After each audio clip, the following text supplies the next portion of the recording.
that property will rent in high season, like over Christmas holidays, it'll rent for almost 5,000 a night. The New Year's rental was around 35,000 for the week.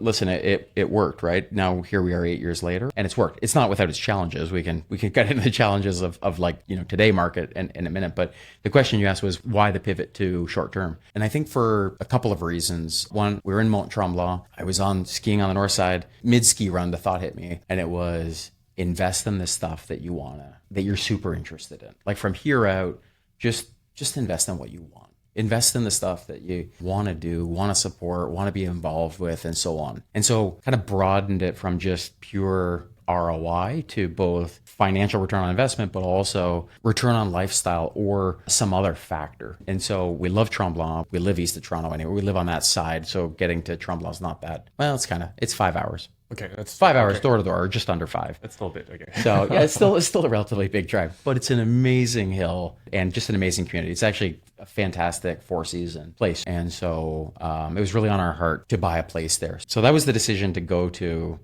short term. Mm-hmm. It was partly that we just wanted to have a place there and to use a place there, but also partly we did the math and we went, hey, this could actually work. Yeah, because you mentioned short term in Mont-Tremblant, but also your Coburg properties are near the beach. There probably is some demand for short term. Like, why the decision to leave the Coburg as long term rentals? Yeah, so the Coburg long term we're gonna keep, but in terms of the problem with short term, why keep it long term versus pivoting to short term? Well, there's a whole bunch of regulatory issues. So for anybody considering short term, it's like you really, really need to understand regulatory risk. Like that's probably your number one risk. If they flip, and you understand risk management, right? If they flip, exactly. So look, in my Tremblant property, if they ever flipped it from long term or from short term and said no, you can't, and you can only do 30-day plus rentals, I mean, it would totally change the math in a negative way. So Tremblant and Whistler both are deemed like two areas in Canada where foreigners can buy. There's no foreign buyer tax in those two. They're like deemed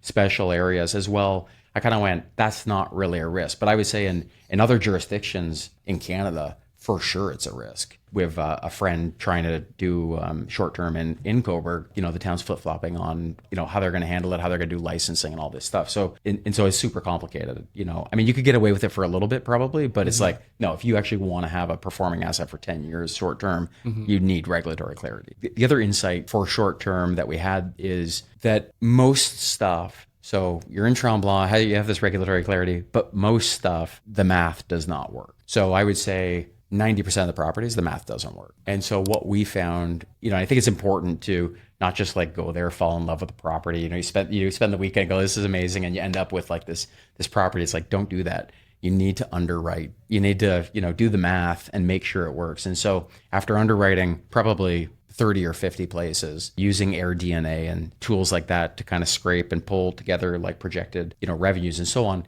the thing that works in short term is you either need to be ultra high end or ultra low end. You need to be in an amazing location and super low end, or you need to be really high end. So we ended up buying a 6-bedroom place there. 6-bedroom, it's the best ski in ski out that exists in Tremblant. Yeah. There's only 25 places in Tremblant, 6-bedroom and up, that are for short-term rental. So, when people want to bring extended family or put together a golf trip of 6 guys or whatever, 8 guys, it's like the selection of places to pick from is quite small. So anyway, so we ended up just finding that, you go up in price to buy a place like that. But if the price of the place is double, the rents in high season are 4x. So that's why the luxury and big 6-bedroom kind of worked for us, and that's what we ended up doing. Before we move on from your short-term rental in Mont-Tremblant, does it cash flow well or anything? What does one of those cost? So, well, I think if you're super premium. If you're gonna go, 6-bedroom ski in ski out, Mont-Tremblant. Yeah, so it is exactly. So it is super premium. I think the benefit in terms of where I think we were at in the real estate cycle was I thought the market bottomed last fall. That was my prediction. I'm like, I think we've bottomed. I think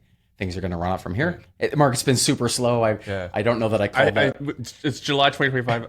I think this is the bottom. I thought we bottomed before, and a certain person became president of the United States, and then the bottom continued. The bottoming. So exactly. So I'm also not. I'm not particularly a guy who's trying to call. Like, I'm not trying to time markets and stuff like that. But I am opportunistic, and so the secondary house market is getting crushed, right? Like cottage market, chalets, all this stuff is getting crushed. And so the property we bought had been on the market for a year and a half. They reduced the price by almost $1 million by the time we kind of came along, and we bought it for just over 2 million. So, and then we needed to do kind of spend probably 100 grand to get it like Airbnb ready for luxury rental. But that property will rent in high season, like over Christmas holidays, it'll rent for almost 5,000 a night. That's almost 1,000 a bedroom. So it rents per night. Yeah. So like the New Year's rental was around 35,000 for the week.